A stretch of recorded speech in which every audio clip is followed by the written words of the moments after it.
Hello, everyone. Welcome back to another episode of James Bond Bitcoin Live 00108 or 00108 hashtag bogus, or I should say bogus dude. Anyways, welcome back, everyone. Hope you enjoy this live stream here.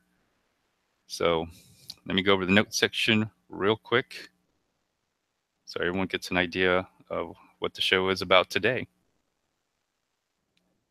So I got in the notes section, can Bitcoin be replaced via multiple hard forks? James Bond interview, Crush the Street, published November 9th, interviewed November 7th. Go ahead, check it out. There's a link to the interview. It's on YouTube. I say some very interesting things.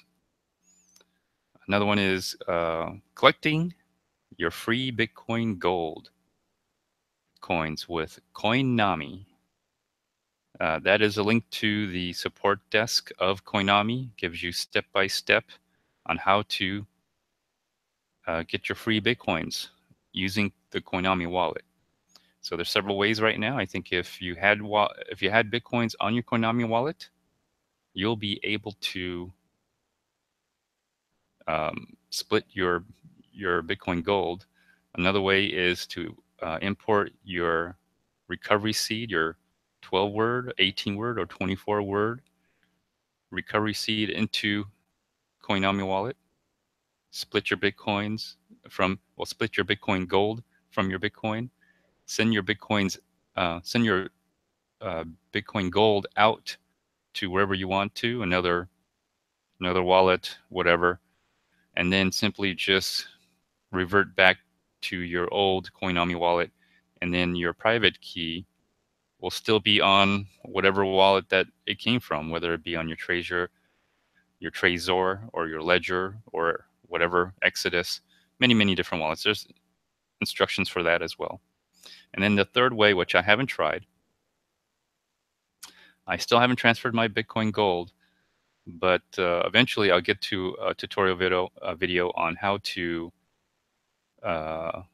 sweep from a private key.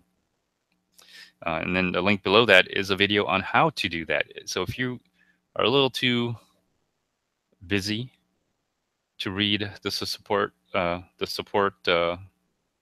Coinomi desk, I have a little 8-minute video on how to split your Bitcoin gold using your Coinomi wallet. And I have a link to Bitcoin Gold as well. So I highly recommend using Coinomi wallet to split your Bitcoin Gold because it's easy. You own the private keys. And so far, I have not had anybody try to take my Bitcoin from my Coinomi wallet. So, and then I have a section in the notes where I have all the links to the potential hard forks of Bitcoin, or they've already hard forked. Bitcoin Silver. I have a little meme under Bitcoin Silver, and it's time to stop meme. You might want to check that out. It really is time to stop with all these forks. Bitcoin Platinum, Bitcoin Uranium, Bitcoin Cash, Bitcoin Clashic, Segwit 2x, the fake Segwit 2x. The original Segwit 2x died. It died on a certain block height, couldn't even get activated. But this fake Segwit 2x, I have a link for that. Super Bitcoin, Bitcoin Diamond. This is getting ridiculous, people, really ridiculous. But that's how many potential hard forks there are. Segwit 2x, the fake Segwit 2x, the project name BitcoinX / BTX or BTC2. That one should already have taken a snapshot. So that one was scheduled on the block height of the original Segwit 2x hard fork. So that one's already in play. It's just a question of, is it going to come about? So the snapshot's already taking. Taking a snapshot's not that hard. Anybody can take a snapshot. Anybody can take a snapshot like all the way back to the Genesis block if they wanted to. But why would they? No one would have their private key. Typically, you would take a snapshot of a current block height or a future block height to ensure that people will, whatever, position themselves with Bitcoin to get their forked coins. Another one is a Bitcoin Clashic, however you want to say it. That wasn't really a fork technically, but it was a continuation of the hard fork of Bitcoin Cash. And so you should already have, technically, you should already have your Bitcoin Clashic somewhere. So keep your wallets, keep your private keys, keep your mnemonic seeds, because they may be worth some money, and you may want to, if you already moved your Bitcoins or you've already spent your Bitcoins, but you still own your mnemonic seed, your private keys, or the wallet itself, it may be worth trying to extract more money out of your wallets. And then I have also a link in the same section, list of airdrops, last update. It's been October 29th. That's the last time I've been there, but I think they update every day. So those are for the people who like getting free money falling from the sky. All right. And another part of the note section, I have it kind of partitioned here. Segwit charts. I have a link to Segwit charts. Maybe I'll check it out today. Maybe I won't. Maybe I'll forget. Who knows? Coin Codex. It's a listing platform just like Coin Market Cap. The only difference is you don't have all these banners showing up, and you won't see the BitConnect banner. You won't even see BitConnect either. You can look them up, but they'll have a warning because they think BitConnect is a Ponzi. Another one is Live Coin Watch. Really like that one. That one's a really good one. CoinGecko is another platform. And by the way, all of these don't list BitConnect. Interesting. CoinGecko, what's unique about that is they have a index for developer participation as well as community participation with the different coins, tokens, ICOs, whatever.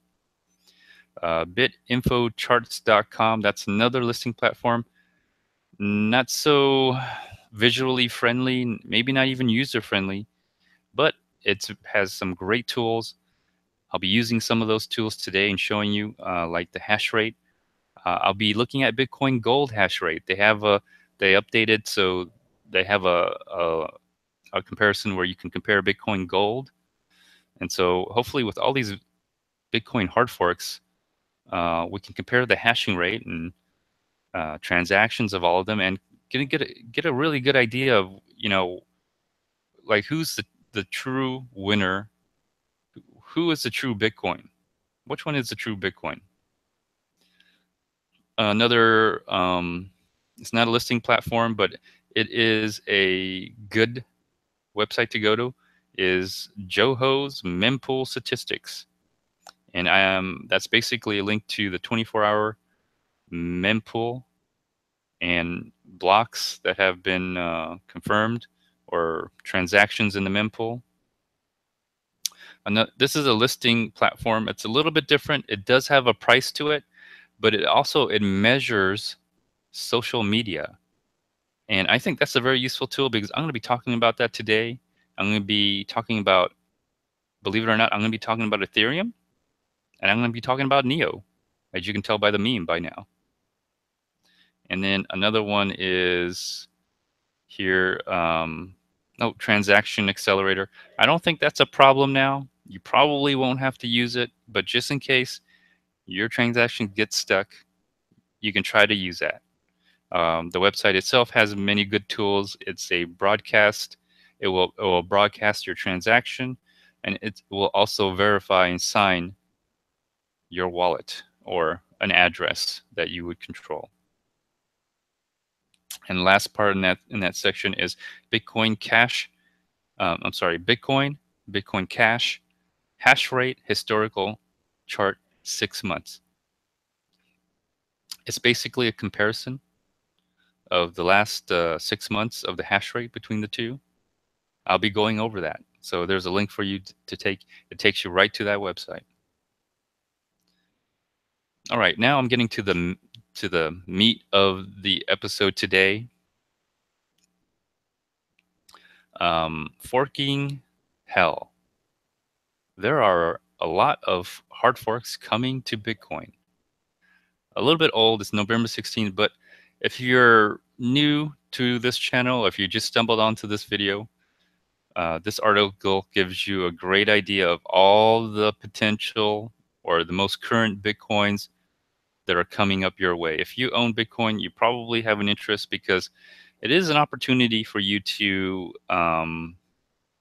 either get more Bitcoins. In other words, you can dump these hard fork coins and get yourself some more Bitcoin, or you could not even deal with it, but just realize that the wallet that you have is worth more than Bitcoin itself. So it's worth the amount of Bitcoins you have plus all the hard forks that have come about. And so if you're a hodler, you know, I think right now it's about $8,000. One Bitcoin's about $8,000. Well, if you add Bitcoin Cash, that's another $1,000. If you add Bitcoin Gold, that's another about $150. And maybe some of these other hard forks, they'll be worth a couple $100 or maybe $50, whatever. If you have enough coins, it adds up. So, you know, you might be interested in selling your wallet instead of selling your Bitcoin. Sell the whole wallet.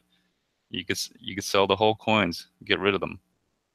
Or you could just dump them and get more Bitcoin. Also in the notes section here, this is part of the things I'm going to be talking about. Investor warning, major neo red flags.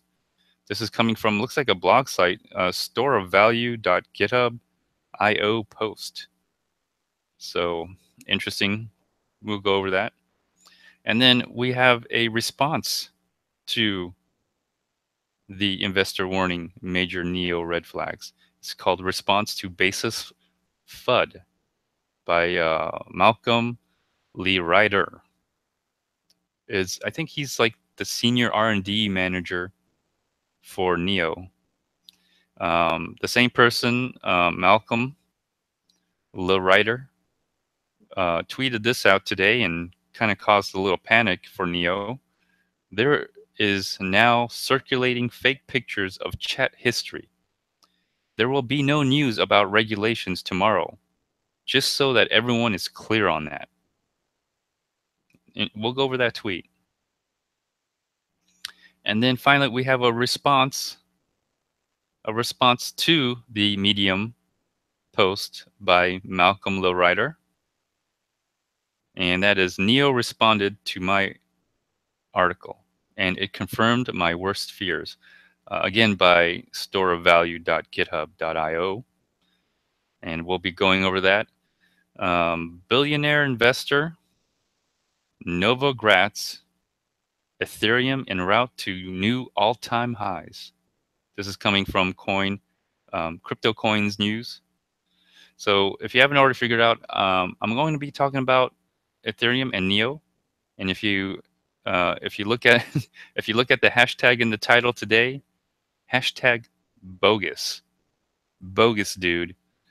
Well, if you haven't figured out what I'm going to be saying about some of these stories, not all of them, but there's a lot of bogus stories going around here. And I'll be trying to, I'll go over that. I'll let you know which ones are bogus. Oh, goodness. Also in the notes section, if you saw an ad for BitConnect by either Craig Grant or Juliana, which is, I think Juliana is like Craig Grant's mistress or something, you might be interested in these articles or these links to these articles here. Why has ICO Index labeled BitConnect as an outright fraud? Another one is notice regarding high yield coins on top of BitConnect. What is BitConnect and why have we decided to distance ourselves from it? And if you're tired, if you're not a good reader, or if you don't want to read, I do have a video. It was a live stream. I had 3 BitConnect users that I interviewed. James Bond Bitcoin Live 0017. I had 3 BitConnect users. 2 of them rage quit. One of them was stupid enough to stay on to let you know where you could find him. I had a 4th guest. The 4th guest was not involved in BitConnect in any way, but he could tell that BitConnect was a Ponzi. Anyways, go check out that video, and if you still want to put money into BitConnect, then by all means, just realize you'll never see your money ever again.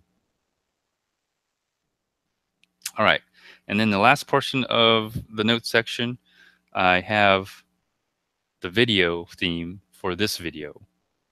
Bill and Ted's Excellent Adventure, official trailer #1, Keanu Reeves movie.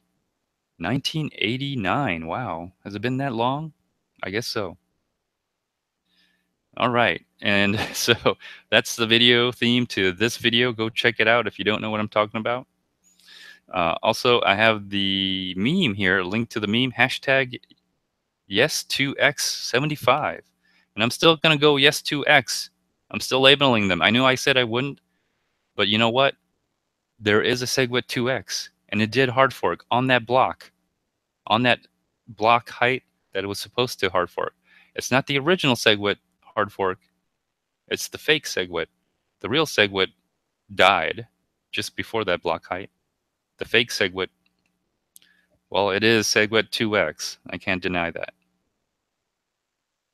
Also, in the notes section, in the last portion, Pot of Gold. There's a link to Pot of Gold. That is part of the treasure hunt, if some of you don't know. Some of you who do know, I'm sure you're trying to crack the code. There should be at least $60 by now. The price has gone up so much. But I do need someone to donate into it, and I will give away the 6th clue to the 6th word of the 24-word recovery seed. Or you can try to scan the encrypted private key. It is a Segwit address, just to let you know that you either need a Segwit wallet to sweep it or a Segwit sender. So you need to know what to do with the private keys.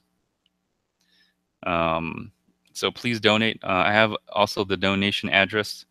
It's a Segwit address. Please donate so other people, this is for the audience members to try to crack the code or crack the mnemonic seed. I think if you go to GitHub, there's over 2,000 words that are used in generating the mnemonic seed. So you could give it a try. Anyways, that's it here. Let's see who's all in the live chat here.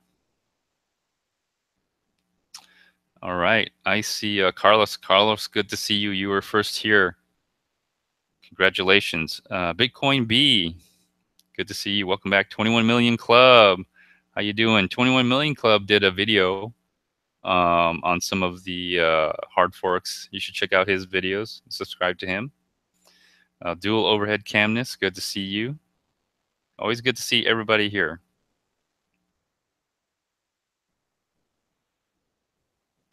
21 Million Club. 21 Million Club said, I'm making Bitcoin tinfoil, so have me on your show to talk about. Lots of laughs. If you do that, you're more than welcome on my show. I'll help pump your project up, and I expect some of that pre-mine coin that you'll be doing. That's very typical of these hard forks now. And Double D 8209, good to see you. Welcome to the chat. I hope you all have fun. Let's go on to the meme here. All right, let's take a look here. Eth and Neo's, oh, sorry, just blacked out on me. Eth and Neo's Excellent Adventure, dude. Party on. So if you haven't heard already, about the Neo and the Eth, Ethereum. I think they're at war with each other. It really reminds me when the days of Monero and Dash, when they're trying to, as they were maturing and building a user base, how they were pretty much always fighting each other.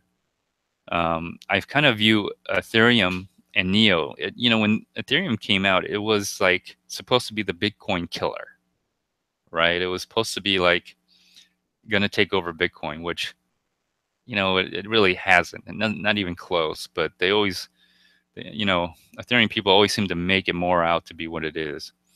But all of a sudden, Neo, which was Antshare, um, you know, ever since the ICO started booming, Antshare rebranded to Neo, right? And then I'm sure you saw all the memes of like Matrix with Keanu Reeves and all that. Well, this is a little different view of how I view ETH and Neo. Okay, I view ETH and Neo as as two high school students trying to change the world. And so, anyways, ETH and Neo are basically competing for the same users, or they're trying to compete for the same money, as far as I know. They're trying to compete for uh, the I don't know how to describe the crowd of people. I would say I wouldn't say they're young, but I would say they're naive in a lot of ways, um, somewhat foolish. If you ever have you ever seen Bill and Ted's Excellent Adventure?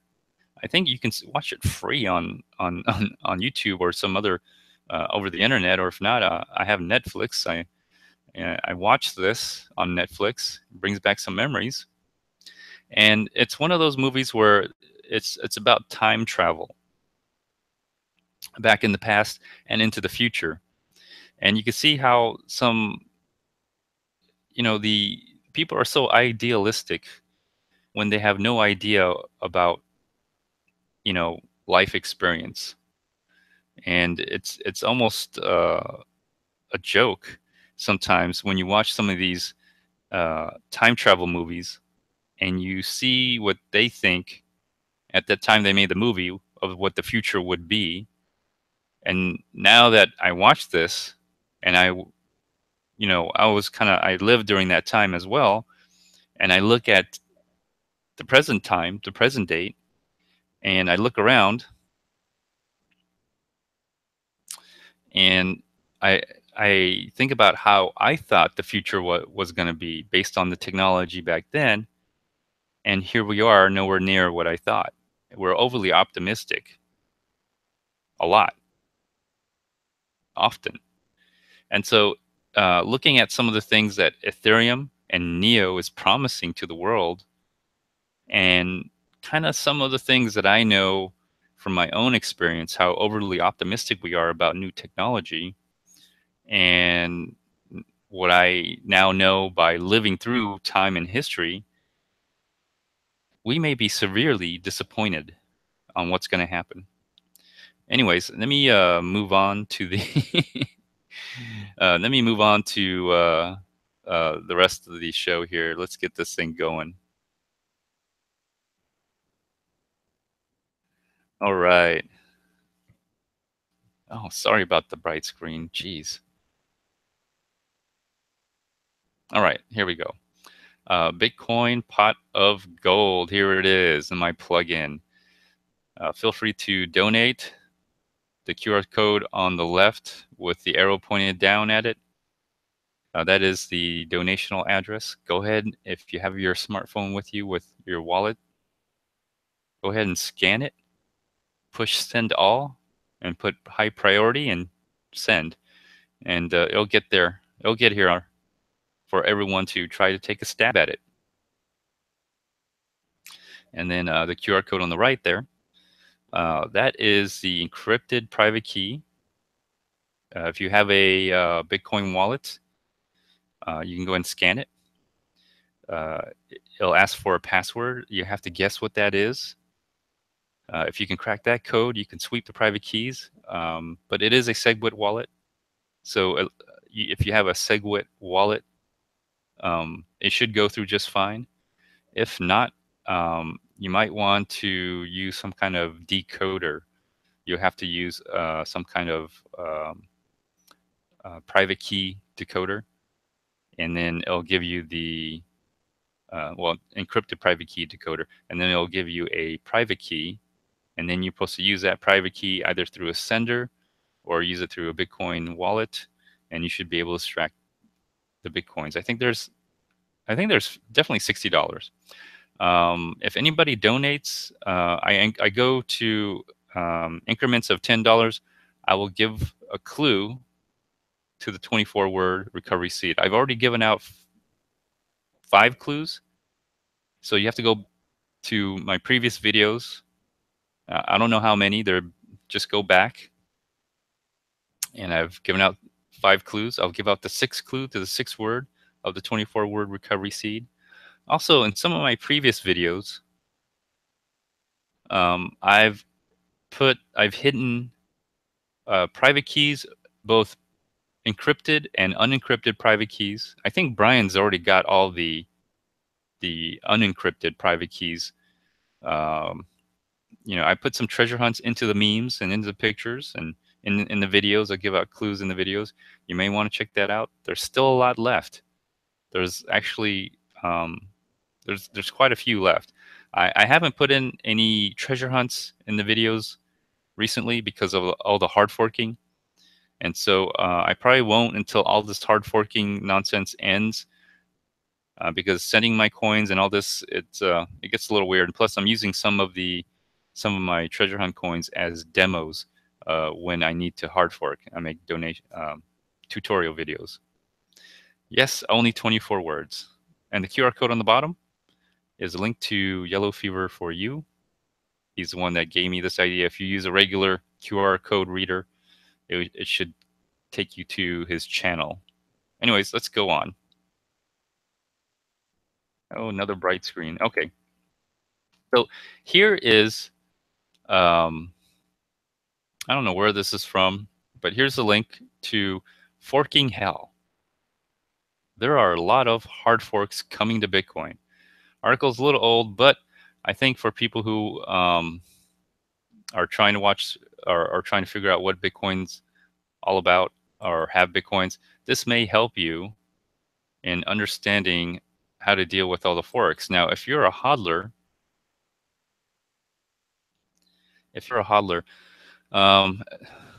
dual overhead canvas, you want to know how many Bitcoins are in the wallet.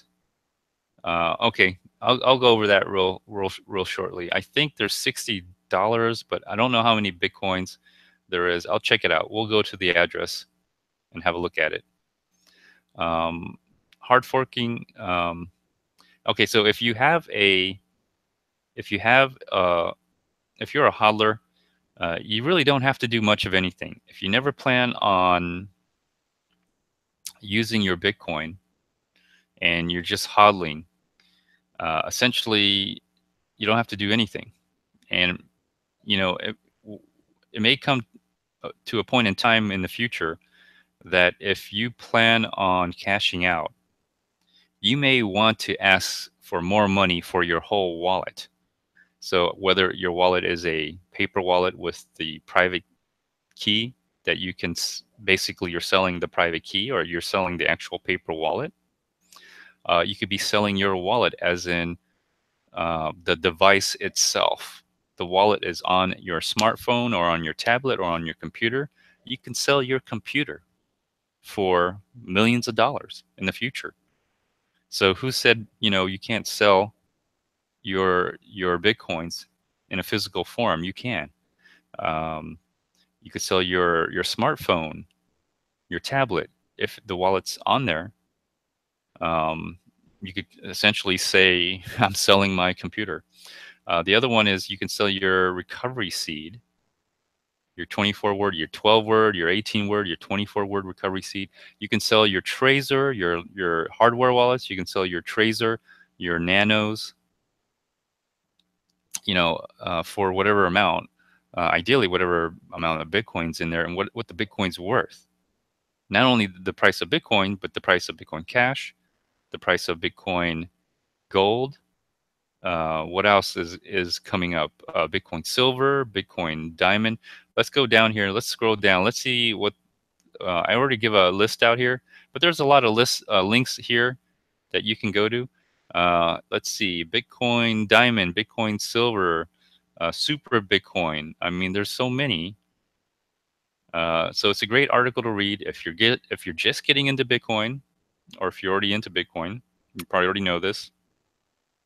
But for people who are just getting into Bitcoin, uh, realize that owning Bitcoin may be more profitable, more rewarding than buying any altcoin, because you'll get altcoins by owning Bitcoin. And so if it's going to be the year, if 2018 is going to be the year of the hard fork, then getting your hands on some Bitcoin right now would be a really great idea, because you won't have to buy any altcoins. Or I should say, you don't have to give up your Bitcoin to get any altcoins. You just have your Bitcoin, and this is beautiful. You not only do you keep your Bitcoin, but you'll get altcoins for free, and they're worth more than the altcoins that you would have bought with your Bitcoin. Isn't that amazing? It is. So let's check out the address here. I think this is the address, right? Yeah, this is the address right here.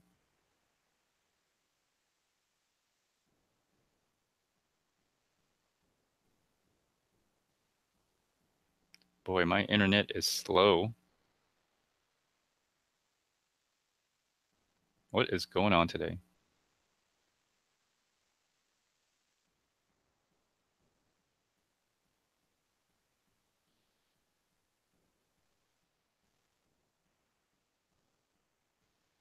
All right, finally.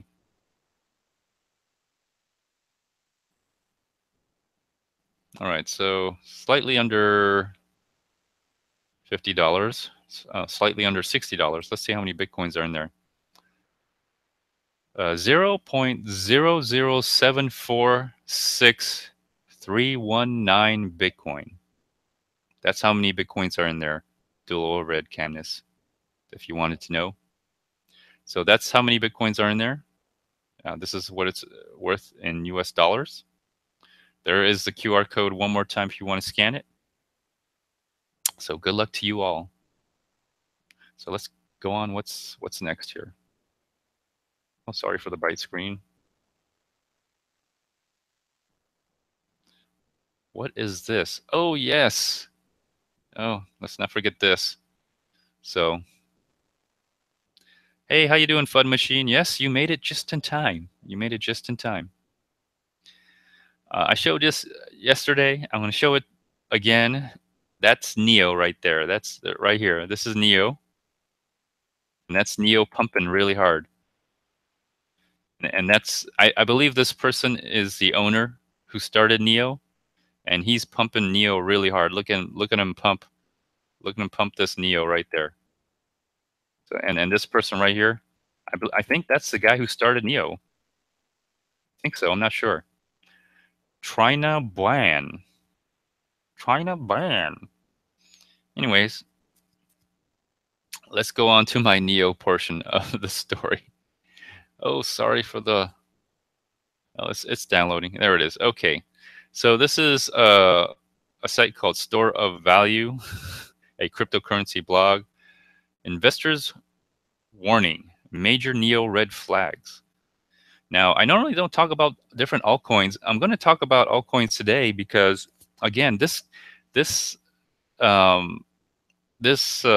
happening here. I think Neo is competing with Ethereum, and I'm not even sure if they're competing with Ethereum on any technical level. I think they're just competing with Ethereum on a story, and the story is Neo is, which was formerly AntShares, which was around a long time. All right, around the same time as, almost around the same time as Ethereum. I mean, anything after 2013, I mean, it's pretty much within for the whatever 3 years. So Ant shares rebranded to Neo, which was this year, actually a couple months ago. But I see Neo. You know, every coin needs an adversary coin, or every coin has some kind of competitive coin, like Bitcoin and Bitcoin Cash. That's the two competitive coins. That's the adversary coin. They're adversaries to each other, and there was always a competition for that. What else? Like Dash and Monero, they were like adversaries. They still are to this day. There's probably many other coins that are, you know, always competing with each other. Some of the offshoots are like Dash and Pivx. They seem to be adversaries in some ways. They always troll each other, or at least Pivx trolls Dash quite a bit. And so this is how I view Neo and Ethereum in that same way. They're almost competing with each other, and they're fighting over the same users or the same money that comes from certain users, a user base. And so here's some of the things. Now, I never liked Neo, but let's go over some of the things here. Neo is incredibly centralized. Well, that's okay, because Ethereum's pretty centralized. I think they kind of go hand in hand. You can see why they're so similar, and they're fighting for the same users. Andre Barnwell, welcome to the channel. Welcome to the chat. Welcome back. So in that sense, they're the same, right? They're pretty much the same. What else? Neo's blockchain disappeared for several hours in October. Now this is unique to Neo. I would like definitely, say that's a feature and not a flaw. The fact that your blockchain can disappear, well, you can't say Ethereum can do that. And let me see what else. Neo's GitHub has alarmingly sparse activity. Again, if I was Neo, I would market this as a feature. I would feature it like the code is so good, we don't need to do anything. Now you can't say that. You cannot say that about Ethereum, because Ethereum needs to hard fork all the time. Matter of fact, that's what Ethereum stands for. Every time hard fork. All right, every time hard fork. And let's see what else. Neo only has 6 smart contracts operating on the entire blockchain. Again, a feature of Neo. This is a Neo feature. That means they have plenty of room for ICOs, right? Plenty of room for ICOs. And I understand it costs, it's very expensive to run a smart contract. It costs 500 gas to run a smart contract. I think at current price, that's like $2,500 to run a smart contract. It's kind of expensive. But again, a feature, not a flaw, because only the rich can run smart contracts. Let me see here. There we go. So big money will be running smart contracts on Neo. Let's see. The East has almost no interest in Neo. 90% of Neo's volume comes from the West. Again, not a flaw, a feature, right? So how can you pitch this or spin this? Let me see. Well, you don't want Chinese money. You want Western money. You don't want to scam the Chinese now. You only want to scam the Western, people from the West. All right. So remember, that's a feature.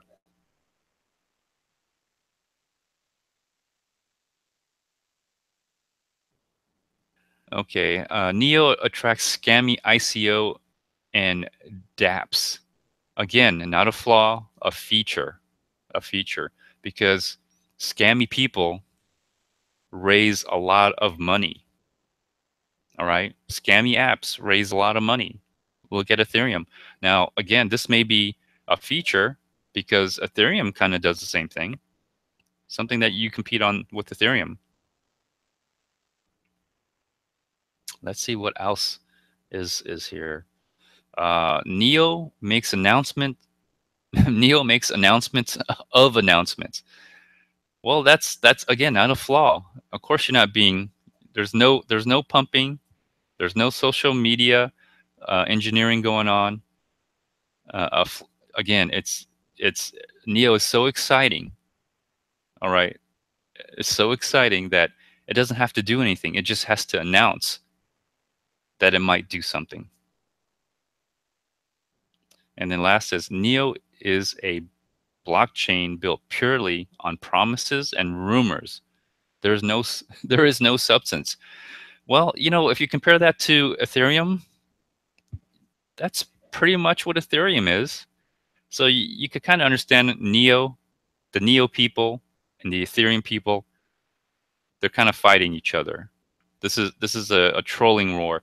If Bitcoin right now, I think Bitcoin has gone through its trolling war, its civil war, its meme war, or whatever. It's whatever. It's blockchain war, and it's the holidays now, and everyone's taking a rest. And so now everyone's taking a rest. I'm watching Neo and Ethereum go at it, and it's kind of fun to watch. You know, it's kind of fun to watch other people make fool of themselves.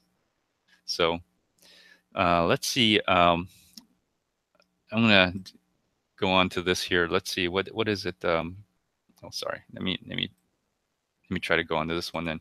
It's Salam IO. Okay, so this is a website that is showing social media, demographics, social media volume. I'm actually enjoying looking at this because if you look at this, you see right here it says social media volume change in 24 hours, and then you see the social media volume in 48 hours. And this is a number. It's mostly based on Reddit post. But of course, if you know Reddit post, if you go on Reddit, a lot of the Reddit forums and everything are a way to pump up a price, or you could kind of get an idea of a lot of activity. So recently, looks like Ethereum is 3% in the last 24 hours. That's not too bad. It has been pumping a little bit, but whenever I see an increase of this percentage increase along with the price, um, that is probably a very good indication of a pump and dump. All right, a social engineer of a pump and dump is what you're seeing.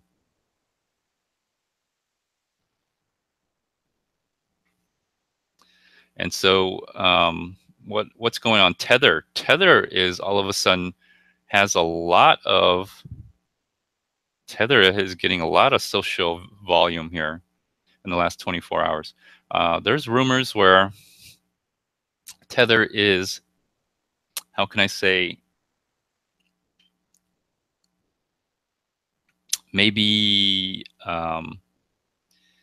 fractionalized. There's concerns for the 600 plus million, maybe 700 million, maybe even up to 800 million tethers that's in circulation in this cryptocurrency space. And nobody knows if that money's really there. So you can see a lot of stuff going on Reddit right there. Also, I look at big negatives too. There's a huge drop. So now a lot of people are talking about Bitcoin Cash. All the astroturfing has gone away, and so the price has gone down as well right here. Let me see what else here.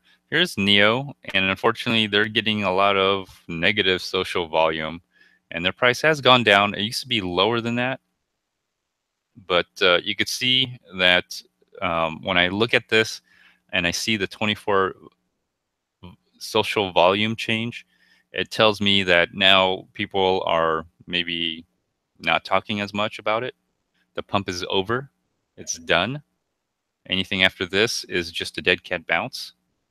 So very interesting site. I would check it out. And so let's go on here.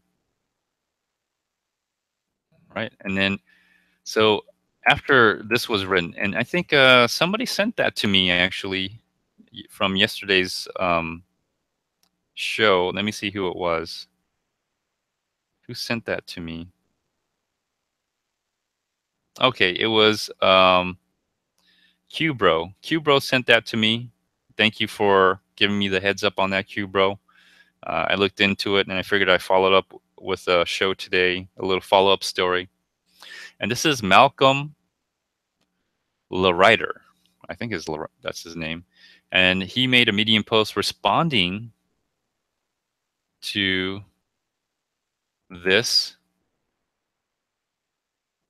post here, to this post. Interestingly enough, response to baseless FUD. And so kind of interesting, talks about it, addresses it. I've had a chance to read it, and the guy has a good point. I mean, obviously he has Neo. It clearly states. Let me see here. I think he lets people know that he owns Neo. Well, somewhere around here. I think it states that he owns Neo, and it turns out he's actually the what is he? I'm gonna skip ahead a little bit. Sorry. He is. Let me see. He is the senior R&D manager for Neo. Okay. So, anyways, this guy comes out in response, defends Neo right on. Here, but unfortunately, he also made a tweet out today talking about Neo, and this is what he had to say. There is now circulating fake pictures of chat history. There will be no news about regulations tomorrow, just so that everyone is clear on that. And if you look at this tweet, he is getting hate. He's getting hate from his own neons or neons. I don't know what you call them. Neons. Basically, the tweet following this are people telling him to shut up. The price is going down. And at the time when I saw this, the price of Neo was around $35. So it dropped $10, a little bit over $10. And he's getting a lot of hate, a lot of hate. So I'm pretty sure that there is no news of China allowing Neo to be the only ICO platform in China. I don't think that's going to happen. If you're banking on that, you're going to be disappointed. And so, in response to his Medium, you got to love this because it's been a while since we had a I guess we're always having cryptocurrency wars. We're always having a war over one coin over another coin and at each other, and that seems to be the thing these days. And with over 800 altcoins and over 200 ICO tokens, and I think there's like at least 5, maybe even more. There might be maybe around 10 blockchain platforms that do ICO kind of function or tokenization. And so you can see this space is starting to get really crowded, really competitive, to the point now that you do have to compete. And not only do you have to compete, but now you have to involve or spend resources on fighting other platforms. All right, you have to spend social capital to attack other platforms. You're seeing that right now. Bitcoin's always been attacked, social engineered, social astroturfed, troll armied, meme armied. I mean, you name it. And Bitcoin has just finished a war. I would call a war between Bitcoin and Bitcoin Cash after basically beating off Segwit 2x, and then all the previous development teams that have come, Bitcoin Unlimited, Bitcoin Classic, Bitcoin XT, Bitcoin whatever, all the other competing development teams that are trying to take over. So you're probably going to see more of these in the altcoin space as time goes on, because if you look at the history of Bitcoin, you'll also see that same history with these altcoins as well. Same thing with like Monero and Dash. Um, so you're seeing this with Neo and Ethereum. So, and then let me see what goes on. Okay, so now here's my part about Ethereum. So remember, this is all bogus. This is all bogus. Keep that in mind. I will go over the mempool for Bitcoin. I will go over the transaction fees for Bitcoin, and I'll also go over the chart analysis of Bitcoin. And so now here's the thing about Ethereum here. Now, if you notice, ICOs have been pretty much banned in China. And so Ethereum was probably, I wouldn't say hit the most, but they lost the most opportunity. They could have increased their market share. Their price could have been a much higher price. But with all these looming regulations and the fact that these tokenized assets could be considered securities, it's really put a damper on the whole Ethereum network and the Ethereum ecosystem. Basically, all these Ponzi's, basically these are just Ponzi's. They're pump and dumps, creating tokens out of thin air, buying into the pre-sale at a lower price, at a discounted price, and eventually trying to sell to the greater full. That's pretty close coming to the end. I would say after the holidays, after the New Year's, the regulators are going to most likely start taking enforcement action. All right, so enjoy the holidays, everybody. Enjoy your Thanksgiving. Enjoy your Christmas, your Hanukkah, your Kwanzaa. Let me see here. 21 Million Club says, "Hail the Dragon's Den." All right. So enjoy your holiday. Enjoy and then enjoy your New Year's after that. Enjoy all that. But after that, I would expect enforcement action. And then I don't know about the price, but something's going to be happening.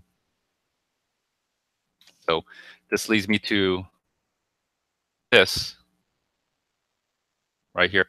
Crypto coins news. This is a little bit old. Let me see, like yesterday or 12 hours ago. Billionaire investor Novogratz, Ethereum en route to new all-time highs. Now keep in mind, this is all bogus. Most of the weekend news that I've been seeing is pretty much bogus. Everybody, bogus, dude. No way, dude. All right. Excellent. Let me go to that meme one more time. No way, dude. Excellent. Party on. Oh goodness. Well, I think Ethereum is really trying to party on. They're really trying to push that party on, dude. And so I wish them the best. If you ask me, this is bogus. All right. Considering what's happening now, I know the price is getting pumped right now. I could tell. Matter of fact, let me see here. Let's just take a look at this. So let's just go into Ethereum here real quick. Let's take a. I'll go check out Neo as well. This is This is Solumi.io or Solum.io.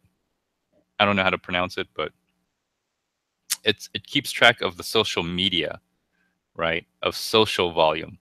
And you can tell it's been high around November 16th. So when I see social volume go up, I'm thinking pump. And then as the social volume goes down, dump. Now recently it's kind of been going up. And so let's take I'm going to do 1 minute and then I'm going to go to the content. And let's see what kind of stuff comes up. Let's see what kind of stuff comes up here. Made this Ethereum animation. It's mostly a Reddit. Today, Ethereum has processed 50% more transactions than Bitcoin. Ethereum currently has 17 pending transactions and whatever. Today, Ethereum process. Okay. You can see how many votes they get. Ethereum currently hundreds of times faster and cheaper than Bitcoin. You know, Ethereum is always trying to be Bitcoin, but it's not Bitcoin. It's supposed to be this virtual machine, but for some reason, everyone always tries to compare it to Bitcoin.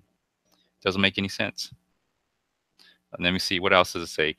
It is not the Ethereum Foundation's responsibility to custom forks to fix buggy smart. I'm assuming they're talking about the Parity wallet on this one. Bitcoin Cash sub 1,000 again. Why are these people talking about Bitcoin and Bitcoin Cash all the time? High potential ICOs this week with market caps under 1 million. This is the stuff that's going through the social volume of Ethereum. All right. This gives you an idea of what's going on here. Let's see. Let's go back to the main page here.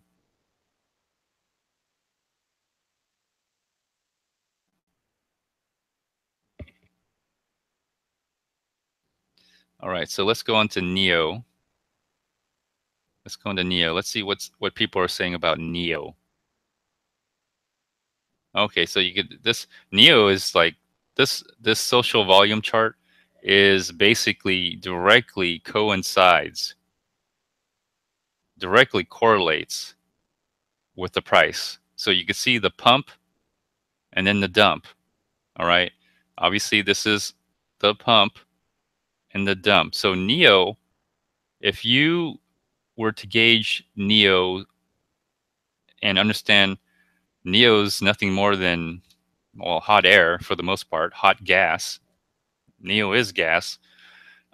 If you measure the social volume of Neo, you can measure the price of Neo as well.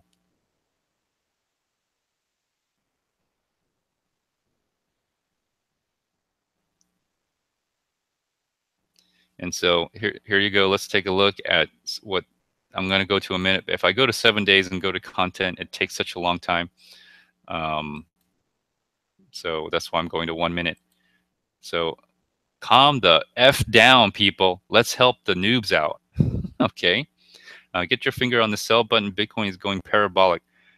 I don't know why this is in Neo. It's talking about Bitcoin, but okay. Neo on Ledger.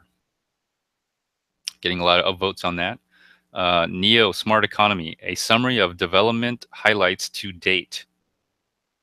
Okay, a lot of pumping going on. I don't know what that is. Aphelion is probably a money dump. Hey, how you doing, Richie Rich? Good to see you. Yep, better late than never.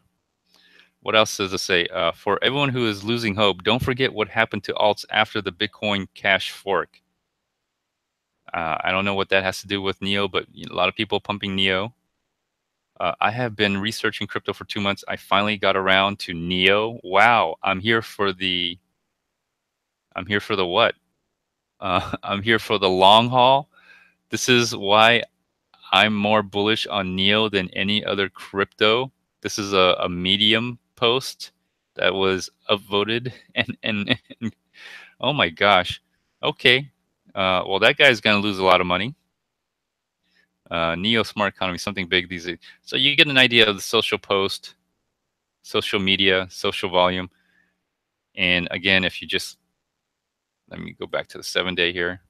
If you just look at this chart, this is the chart of the social volume, not the price. But if you look at it, it mimics the price just like that. So Neo is um, driven by social engineering. Nothing. So this is all bogus, people. Everything is bogus here. So if you look at this, I think this is a great tool. I've been looking at this and observing it, and I've noticed there is a great deal of correlation, especially with the lower volume, or I should say the altcoins. If it's not Bitcoin, pretty much most, because I've been watching Bitcoin as well, and I notice even though there's a negative social volume or a positive social volume, it really doesn't matter. Like look at the amount of um, social liquidity that Bitcoin has. It has 5,640.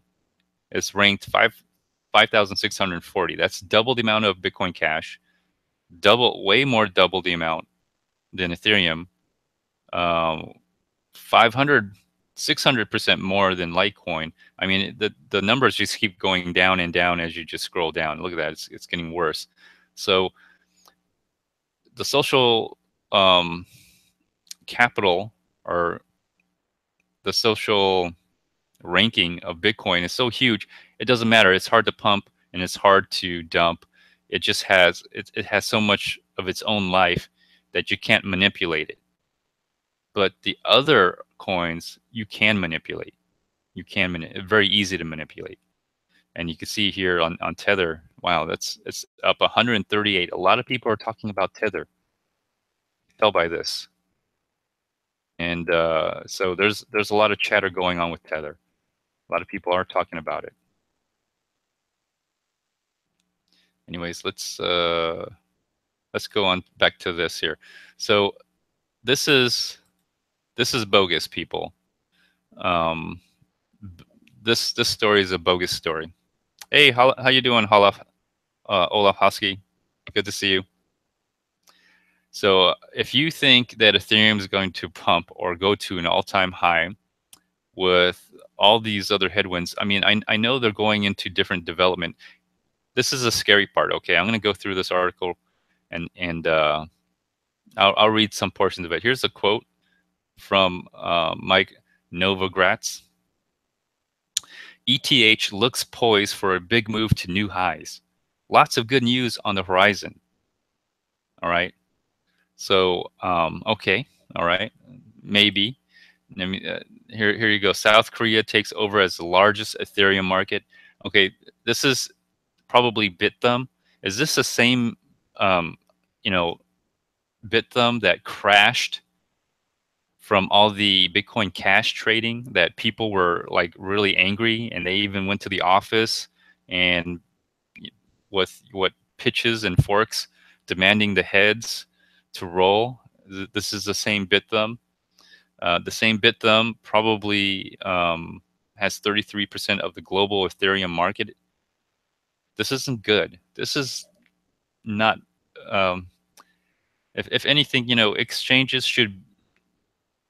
One dominant exchange for your cryptocurrency is not good. That's highly centralized.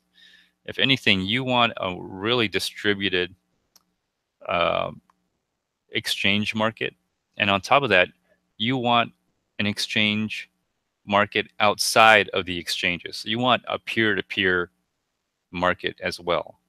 And Bitcoin's the only cryptocurrency that I know that has outside the exchange value and inside the exchange value. It's very, very diverse. It's has multiple markets in different areas, and even sub-markets in each of those markets. And so there's plenty of arbitrage opportunity between one sub-market to another sub-market, and to one exchange to another exchange. Ethereum doesn't have that. Ethereum literally has no value outside the exchanges. Literally. Let me see here. Here, let me see. Here's some other quotes. All right, so this is a quote from Vitalik, and this is something that should tell you the state of Ethereum. Okay, this is how bad Ethereum is. All right, I'm going to read this quote to you from this news article.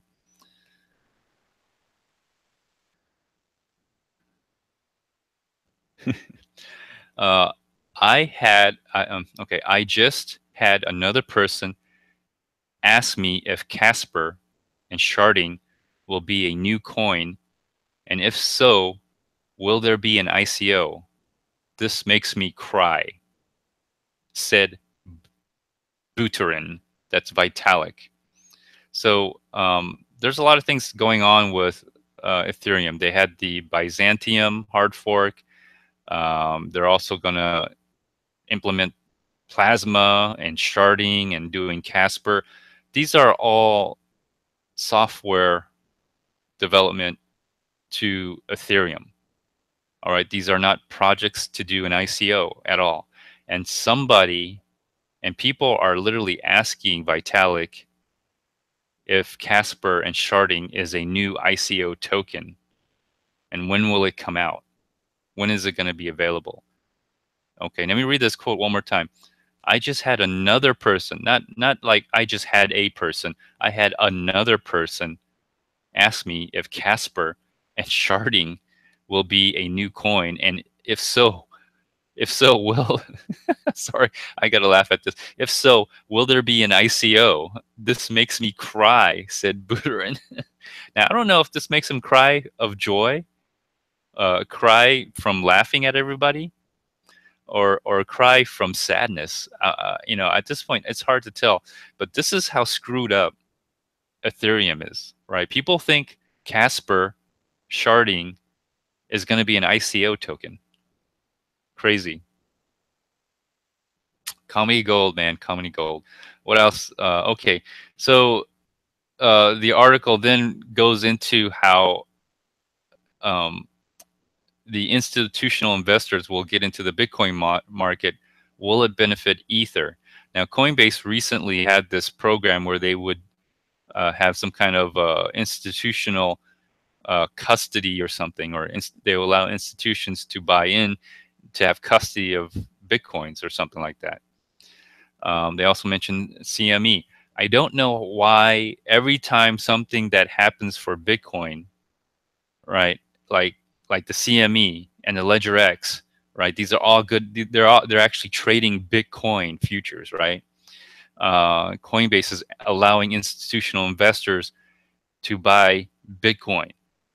Now, every time some great news happens with Bitcoin, somehow Ethereum weasels its way into now, oh, well, that's great for Ethereum. Ethereum is going to now have institutional investors buying Ethereum on Coinbase.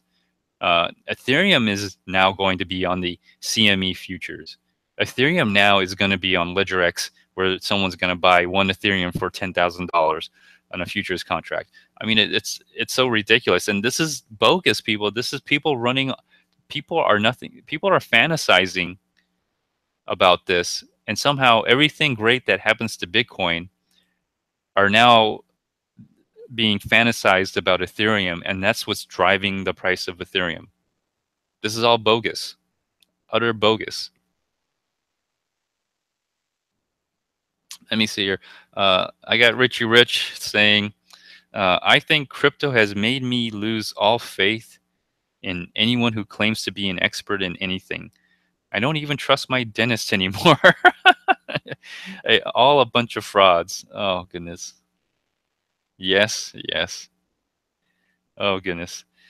Yeah, yeah. So obviously some pumping, some social engineering going on.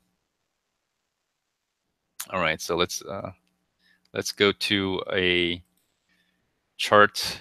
Oh, let's see. Let's go. Well, let's just go on to this. Let's go to Joe Ho's mempool statistics. This is the last 24 hours.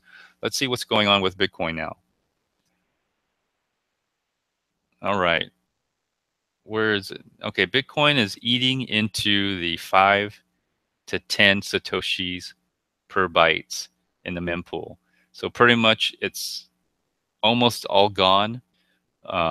This weekend, I guess maybe not a lot of people have been trading, but I'm assuming by Monday, uh, all the 0 to 5 satoshi per bytes will probably be gone as well. There's not too much. There's really not a lot of Bitcoins in that range. Let me see here.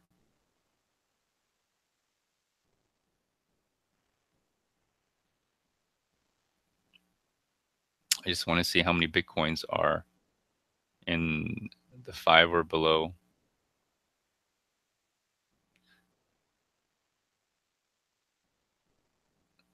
In the transaction fee. Okay, so the 5 Bitcoins. I'm sorry, 5 satoshis per byte. There's only like four Bitcoins in the blue range right here. This blue part right here. There's only literally only 4. Oh, what's it say now? Trying to move my mouse over. Now there's less. I guess the block was found. So there's only like three Bitcoins. There's not really not a lot. And this is by size. And of course, once it goes through all the transactions in the mempool, this big um, blue, I don't know, graph, blue bar, whatever it is, it's probably going to disappear. Mempool size in megabytes. Um,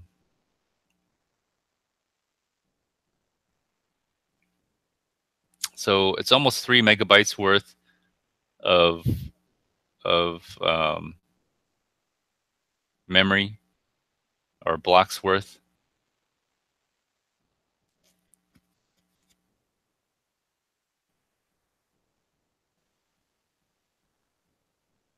So, anyways, let me go to this right here. Let's. Oh, okay. So what I noticed was on BitInfo charts, there's a you can select Bitcoin Gold now on here. So I'm kind of curious. And another thing is I want to look at the transactions.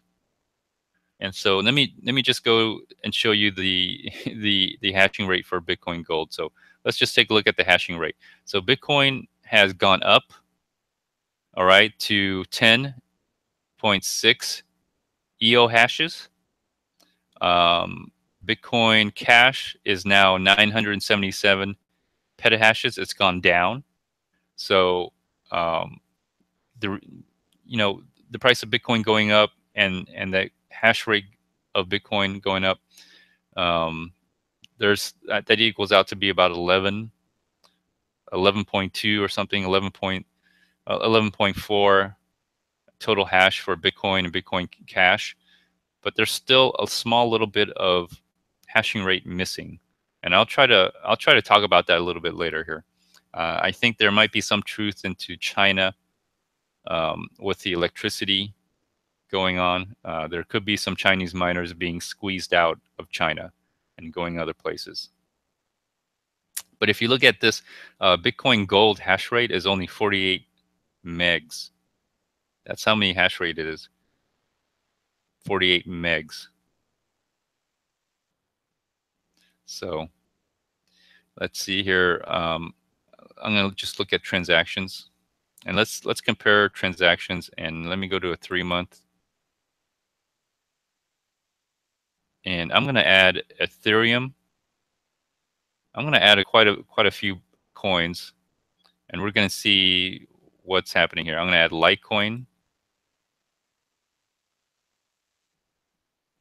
I'm going to add Dash. Let me see. Let's add a few more, and I'll add Monero. I don't know how they keep track of Monero transactions, but it'll be interesting to see Monero. One more Monero. Okay. All right, so this is just, let me just, okay, so this is end of day, end of today. And let's take a look here. Bitcoin has 264 transactions.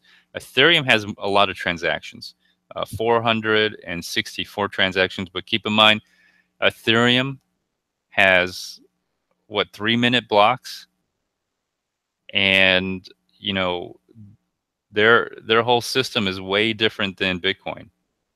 All right, and so and a lot of their transactions are related to ICO tokens. So not only the Ethereum transactions, but all of the ICO tokens that were created out of thin air. So all those transactions are basically Ethereum transactions as well. It's on the Ethereum blockchain. And so the other thing about Ethereum is if you look at the transactions they're doing, most of them are literally for the sole purpose of just moving tokens around. That's it. A lot of it is just moving tokens around. They really have no other um, meaningful use that I can see in my experience. Um, they're basically not really a currency, but people try to use it as a currency. Yes, it is faster because they got what, 3-minute blocks. Last I heard, 3 minutes, maybe. Well, I think it's 3 minutes. But you got to consider that a lot of the we or the Ethereum gas that is used are also used for the purposes of running the contracts of all the ICO tokens, and all the tokens that need to be moved around use Ethereum. So those are all transactions as well. So of course they would be doubled. If you took all the forks of Bitcoin, essentially you would be adding that to Bitcoin. I mean, it'd probably just be as much as Ethereum or even more. So that's that. Bitcoin Cash is at 14,000. I think they're trending downwards. So no one's using Bitcoin Cash. Litecoin has 23,000 transactions. So Litecoin has more transactions than Bitcoin Cash. All right. Dash has 6,000 transactions. Okay, 14-second blocks on Ethereum. Really? That low? So, wow. Olaf Husky, you're telling me they have 14-second blocks on Ethereum? That is scary. No wonder their transactions are so much. People are just transacting like crazy because it's so fast. Probably need to move all that. Stats.net. Okay. Wow. Yeah. Well, a lot of people are moving what, tokens? I think people are just moving tokens because outside and then speculation and trading, because probably Ether Delta, probably a lot of people using Ether Delta. As far as I can see, there is no value for Ethereum outside the exchanges. So Ethereum is pure speculation. Let me see what else here. Monero has 4,000 transactions. I don't know how they keep track of Monero because Monero is so hard to keep track of, but it says 4,000 transactions. And then Bitcoin Gold has 4,000 transactions.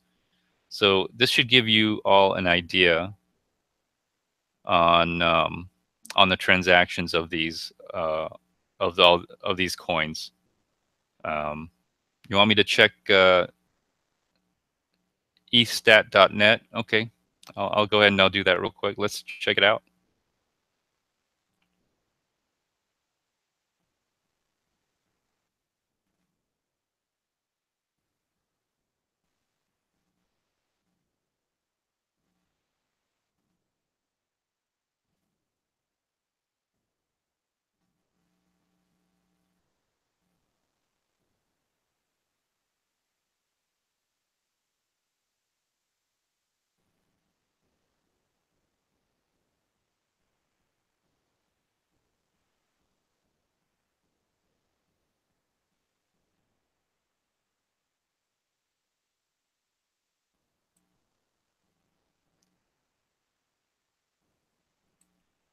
All right. Let's have a look here. What is here?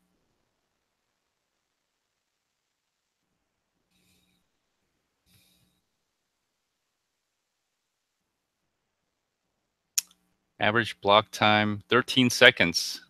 I see it right here. That's the average block time.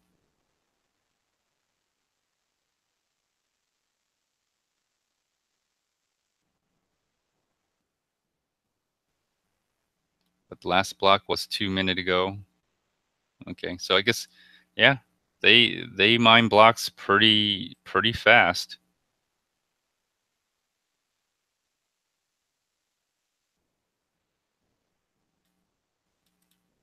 So let's see here.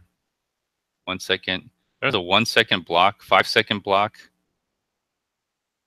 Here's one that's 46 seconds. Yeah, they just mine blocks like crazy. No wonder their blockchain is going to get bloated. I don't know how they're going to handle all that. Let me see their difficulty. Recently dropped. Wow. Their difficulty recently just dropped. Interesting. Well, thank you for that. Appreciate it. Yeah, I saw the average block time. It's right here. Average block time, 13 seconds, 13.66 seconds. I mean, it's fast, but, you know, my experience is that where I sent, I'm sorry, I sent some lowest amount of we for a transaction fee, computing fee. Matter of fact, let me try to see if I could tell you what it is. And it took gosh, I think it took a day. It might have taken a day. Let me see here. I'm looking at my Coinomi wallet right now.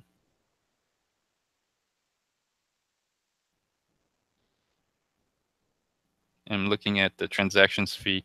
All right, so 1, 2, 3, 4, 5, 6, 7, 8, 9, 10.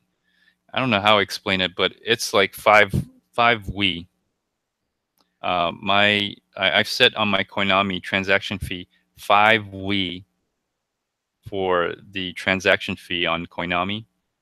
That is, I think, the lowest fee that the miners will accept for we, and that comes out to 0.00, just typical, just sending.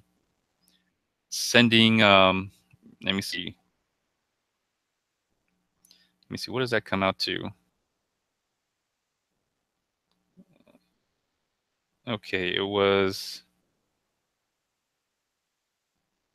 1, 2, 3, 150 GUI. I don't know how to say this. 1,050 GUI, I think, is how you say it. The fractional amounts of we are, I believe that's how it came out to be. And then I don't, let me see. I don't know if this had the information.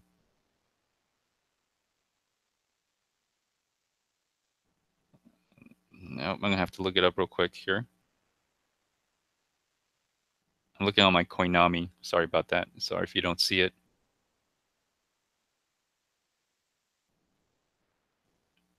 But let me just look it up here real quick. What the transaction information on this? I mean, it's not bad. I mean, Ethereum, if it was set up like as a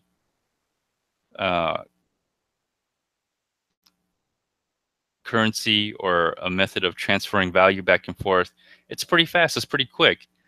But you got to remember, that's not what it was designed to do. It was designed to be a world computer to run these contracts. And of course, you need to run these contracts pretty fast. That's why you need a faster block time to get your contracts done, supposedly. So, okay, so my gas limit on the transaction was 2,100. And so let me see, what did I spend? My gas price was 0.5 WE is what I eventually, that is my fee on Coinomi is 0.5 WE, which is, let me see, 1, 2, 3, 4, 5, 6, 7, 8, 9, 10 decimals to the left. So move your 10 decimals to the left, and that's 0.5 WE, or 9 zeros and a 5. So 0.9 zeros and a 5, and that's 0.5 WE. That's the minimum amount of WE to run a transaction. And that's just to send a transaction is 2,100 for your gas limit. And so it ended up being a fee of, at the current price, 0.003 cents. And I think it took me, let me see here. How long did it take me? It doesn't tell me how long it took me to do it, but I think it took me 24 hours. So the transaction, just to do a transaction, sending from one address to another address, took about 24 hours on 0.5 WE for the transaction fee.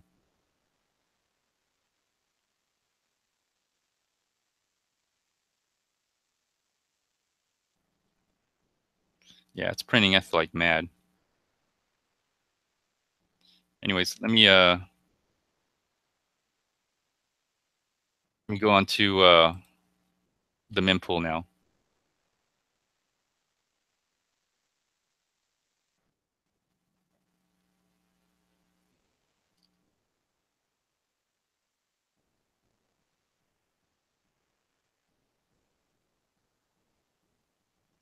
Well, it's people pronounce it as we, or you could say GUI with a G. It's a GU something. It's a GWE. What's it? It's GUI or we. Let me see. How do they say we on here? It's GWEI. It actually stands for something, but I forgot what it is. I mean, calculating calculating these Ethereum, it's confusing. This is why people overpay on Ethereum. The gas limit just to transfer Ethereum to one address to another address is 2,100 or 2,101, and then you take 0.5 WE times it by the gas limit, which will give you the cost in Ethereum. And so total gas use was well, anyways. And so different contracts have different gas limits on depending on what it does.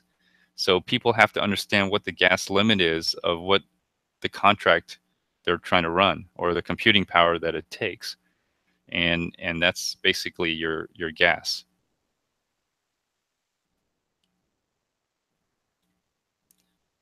This is taking so long.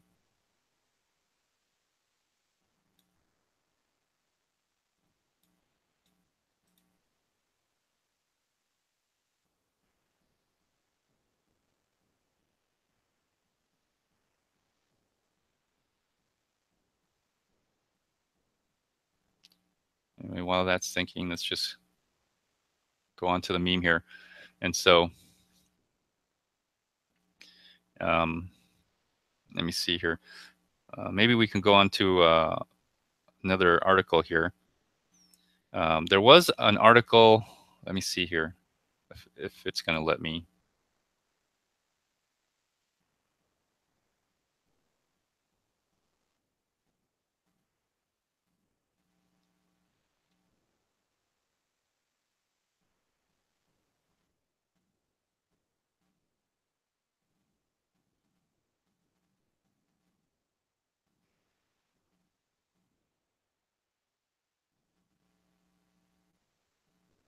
Nope, still thinking. Okay, let me go into here. Let me see if it will take me.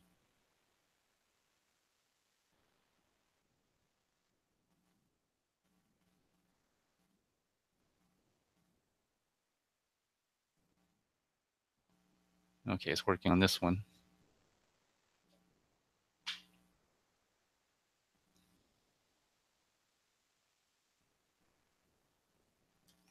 All right, so let's go here in the news section. So I did find some interesting articles here on Bitcoin.com.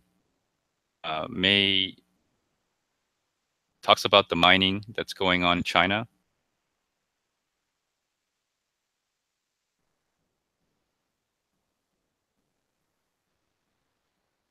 Let me see here. Where is it?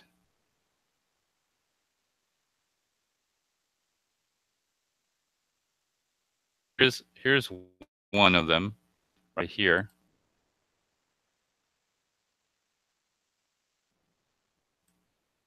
New tab.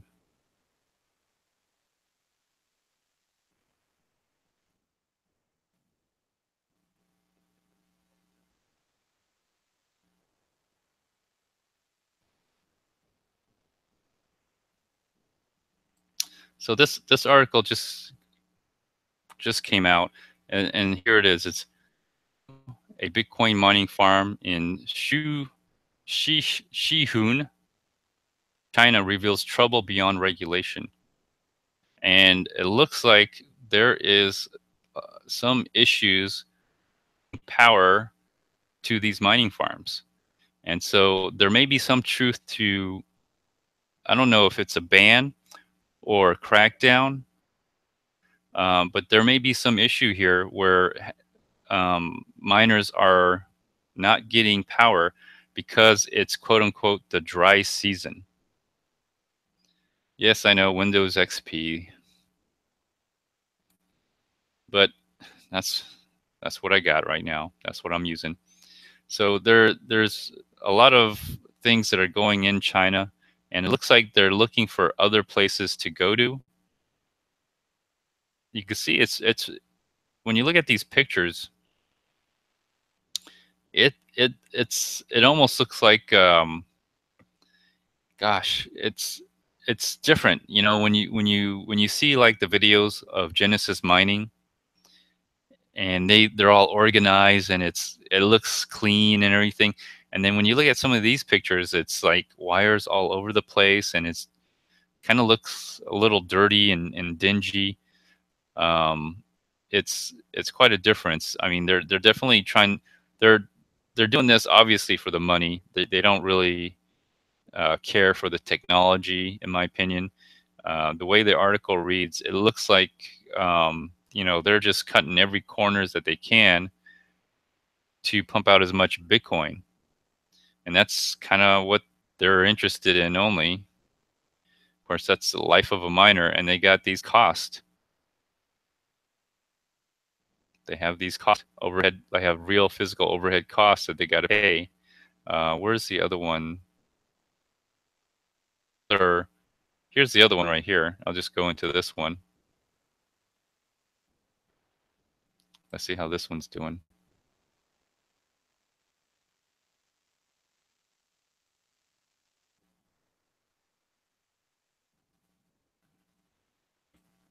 This one's just not doing anything for me. I'll just cut it out.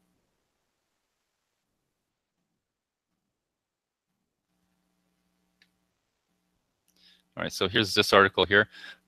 This is another mining article from Bitcoin.com, and says here, Chinese Bitcoin miners explore relocation abroad amid fears of crackdown.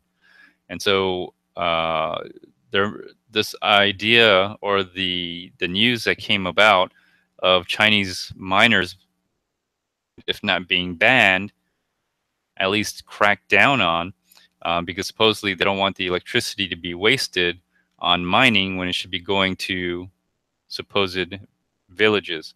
So it looks like they're looking for other locations to relocate. I don't know if this story is true or not, but it is being reported on. And I do think that's where some of the hashing rate has disappeared mysteriously. There's a small percentage being that just isn't showing up because it was like 12 EO hashes, almost 13 EO hashes if you combine Bitcoin and Bitcoin Cash. Now it's like 10 or 11 altogether of EO hash of hash rate. So it says here they're looking for Vietnam, Laos, Thailand, Russia, and the United States are among the nations that Chinese miners are considering. And so looks like there's a squeeze going on in China, and maybe it has to do with consolidation of the industry. You know, a lot of people are getting squeezed out of the mining game to basically make way for the large farmers in China uh, via BTC, BTC Top, uh, maybe even Bitcoin.com as well. And so there may be some truth into the mining game going on here, and which may be good for Bitcoin because more decentralization. I don't know if it's more decentralization, but more areas where miners are located versus a majority of miners located within China. Hey, Yellow Fever, how you doing? Good to see you. All right, let's try this. Now let me see if it will. There we go.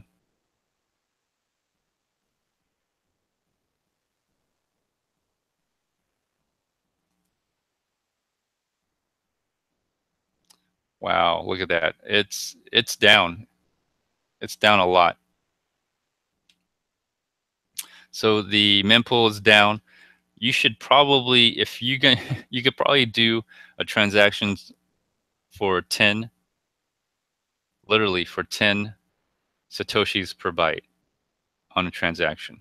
Um, looks like total transaction in the mempool right now is 6,691, and so it looks good. Now, you know the way some of the nodes or the mempool is counted here. You know, zero transaction fees don't count, or one transaction fees don't get counted because most likely they're going to be dropped. When the network gets spammed and you have a zero transaction fee trying to get through, it just doesn't show up, or it will not get processed. So hopefully those transactions will eventually get dropped and more transactions can be put through. What you're seeing now right here, it's only 6,000 transactions in the mempool. They'll probably get even lower as time goes on. So that's looking good. That means your transactions will get done. It'll get confirmed.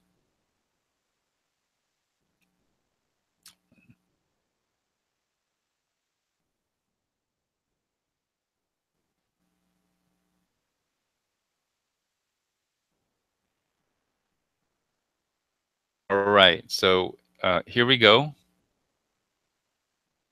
All right. So the price of Bitcoin did break 8,000, but you notice I didn't make a meme of another unicorn.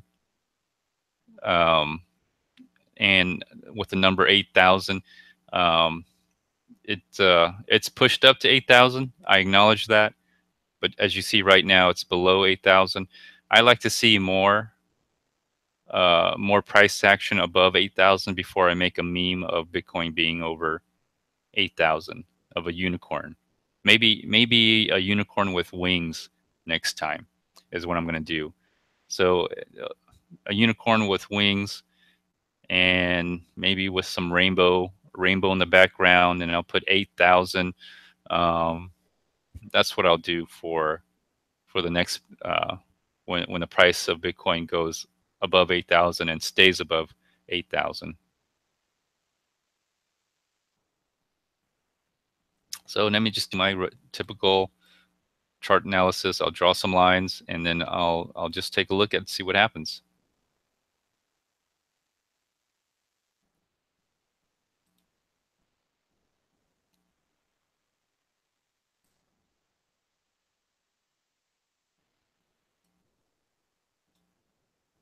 Wow, that that candlestick is way above that top trend line. It's way above that top trend line.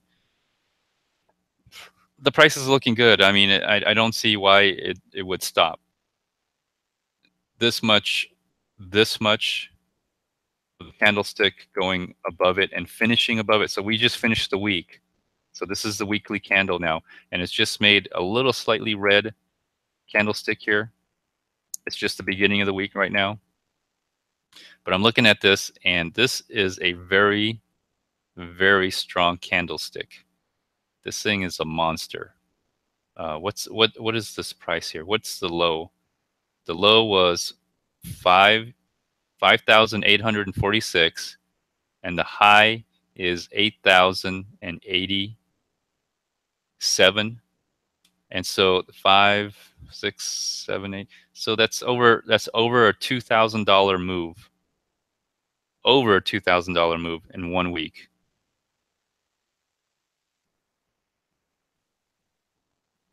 Hey, Yellow Fever. I saw that video with you and Ken. Looks like you guys were you all at a strip bar or something? What's up? I saw you with with the dancing girls on top of the bar tables. I hope you all had fun. So, anyways, okay. Let's make some lines here.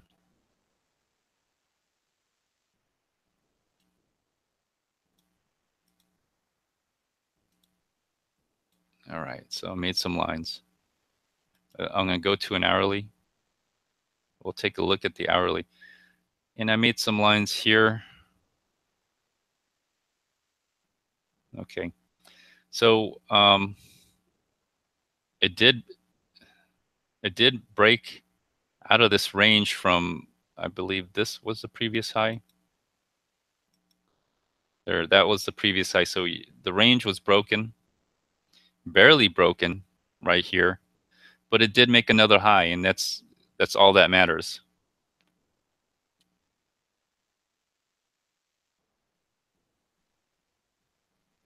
Yeah, maybe I could put a Jamie Dimon on the unicorn. Yeah, but it really has to like stay up above, I mean, I didn't make one today because it wasn't that strong. If you look at it, it wasn't that strong. It really wasn't that strong, but it did make a new high, so I can't deny that. But I like to see this thing go to 8,000 and something and stay in that range, which it probably will.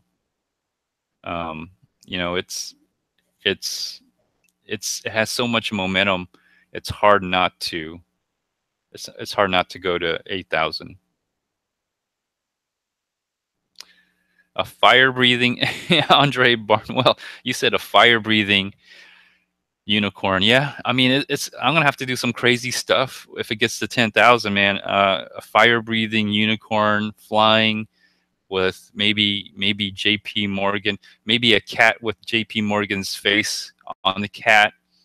You know, what's I don't know what else I could put in there. Oh goodness, just some crazy stuff. It looks like you went to Yellow Fever for you. You went to Fremont Street. Is that where all the prostitutes are, or all the? Is that where all the lady boys are on Fremont Street in Las Vegas?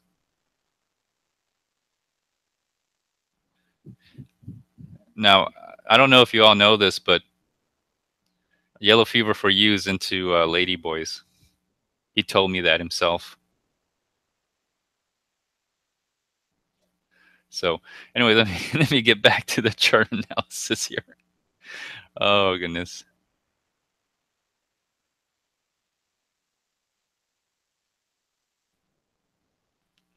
Okay, so since we're on an uptrend, I'm assuming we're on an uptrend because we keep making higher highs. I'm on an hourly. I'm going to assume that there's some points here that we could take a look at. I'm using this very, very short-term line. I'm using this point here, then when it crosses over, There's some points where it touches and touches and touches and touches here. I'm just drawing some line and trying to make some sense out of it.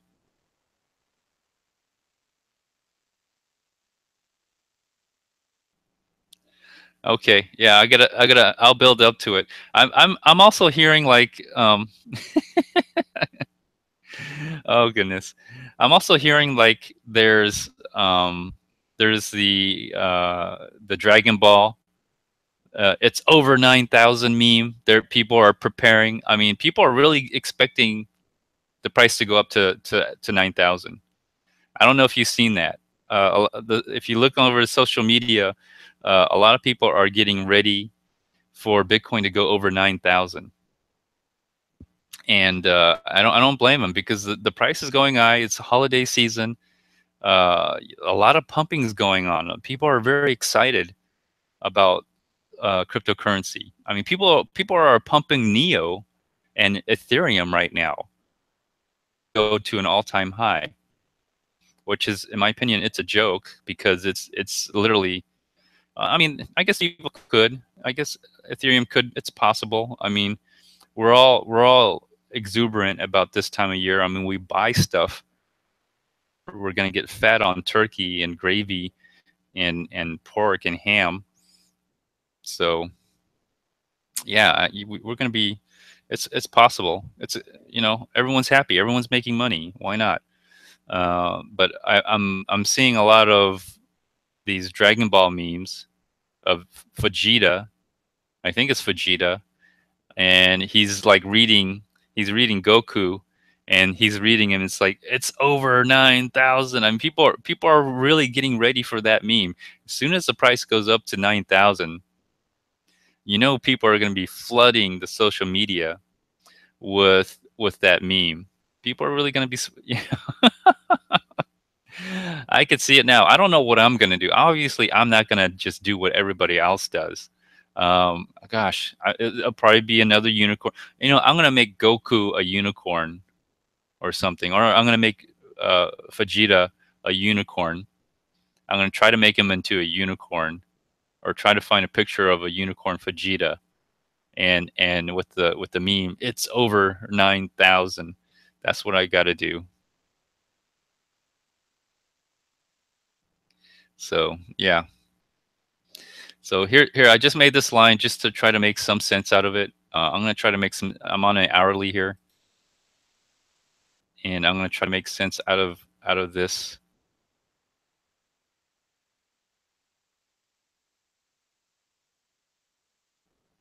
Okay, I made 2 lines. So I made some 2 lines here. So if it's really really bullish, somewhere around 7,900. It may touch the 7,900 as it's going down, and then spike up like crazy. Like if people are getting Dragon Ball memes ready, the 9,000 Dragon Ball memes ready, and they're ready to flood Reddit, Twitter, Facebook. If they're ready to do that, I mean, I mean, people are ready. People are ready. They already got the memes up. They're waiting to just load. So there's a point of entry for you, which is similarly, it's around this moving average too. This yellow line here, this moving average. So if the price could touch down right around this area, and then just boom, spike up. Oop, spike up like crazy. Just bust out. So that's another area. The other points, if I pull back a little and we can look at some time frames here. What are some time frames? Let me see. November 20th, a time frame of November 20th. Another time frame is I'm just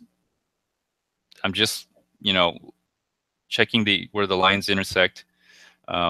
Also November 20th looks like. November 20th. Let's see what this time frame meets up at. This one meets at November 21st. So just about Thanksgiving, where we should all be thankful to each other. And by the way, everybody, happy Thanksgiving week. I hope you all are enjoying yourselves with your family. Yeah, 21 million club. You were born ready. It's over 9,000. Yeah, yeah. I can't wait either, man. I can't wait either.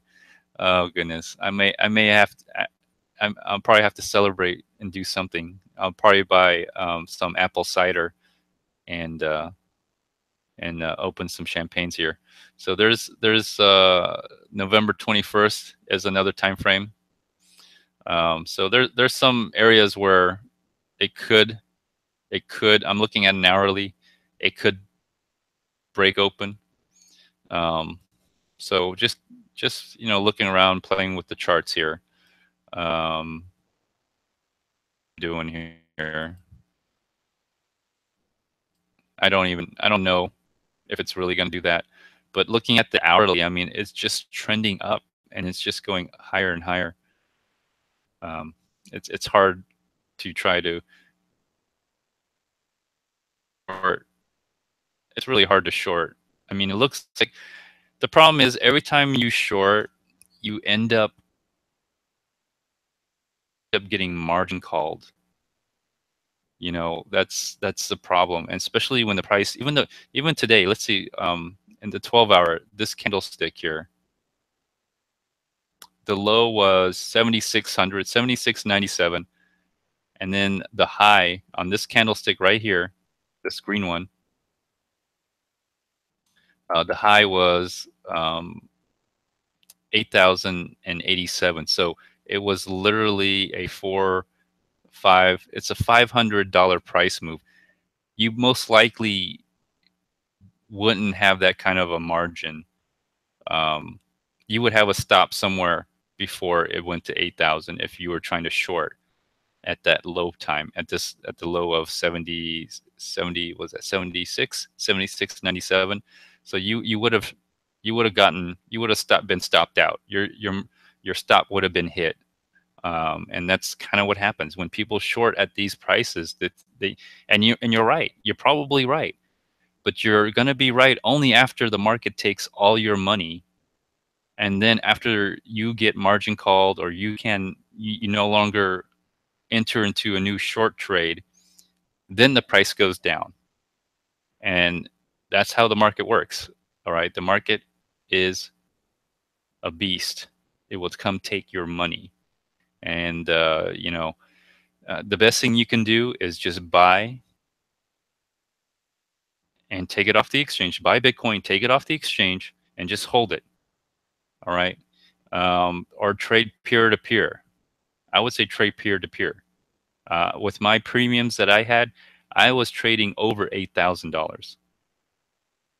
And so it kind of sucks that it's now close to $8,000, but that's okay. That's what my trading Bitcoins are for.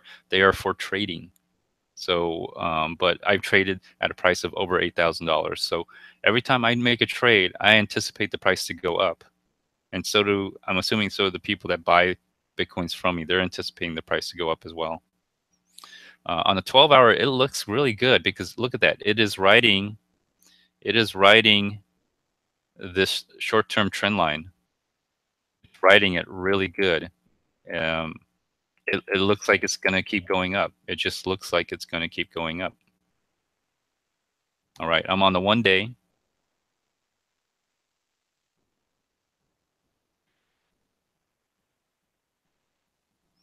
And so on the 1 day here,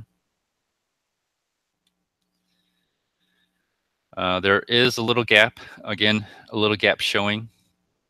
And let's see what the spot, a good support price would be. 67,626, somewhere around there.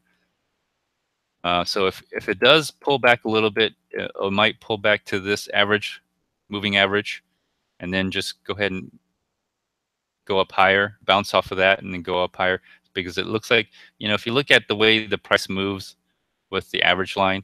It just moves kind of in that way. If you take a look at it, it just kind of it just looks like it's following this pretty darn good.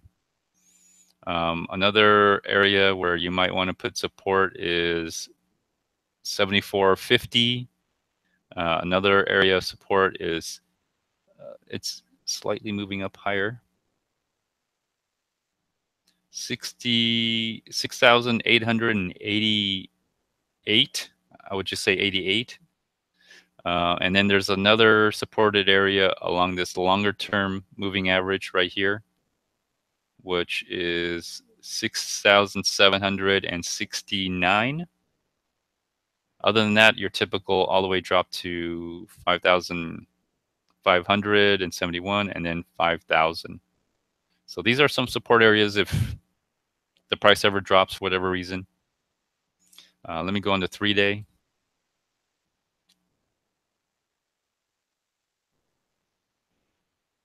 Okay, 3-day. 3-day is now showing a gap here again. And let me see, right here, 74.50 as a support area. It also coincides with this moving average as well. So you got this line here along with this moving average. And then, of course, you have this top trend line again. And then you have this moving average very close to the bottom of this right here, which is, what's the price here? Let's see what the low, 5,550.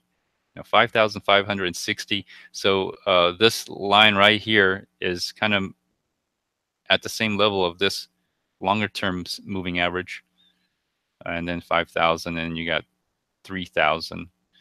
Just for support areas for whatever reason. If you have cash on the exchanges, there's nothing wrong with having some support buy orders there just to have, just in case maybe there's a flash crash, which may happen.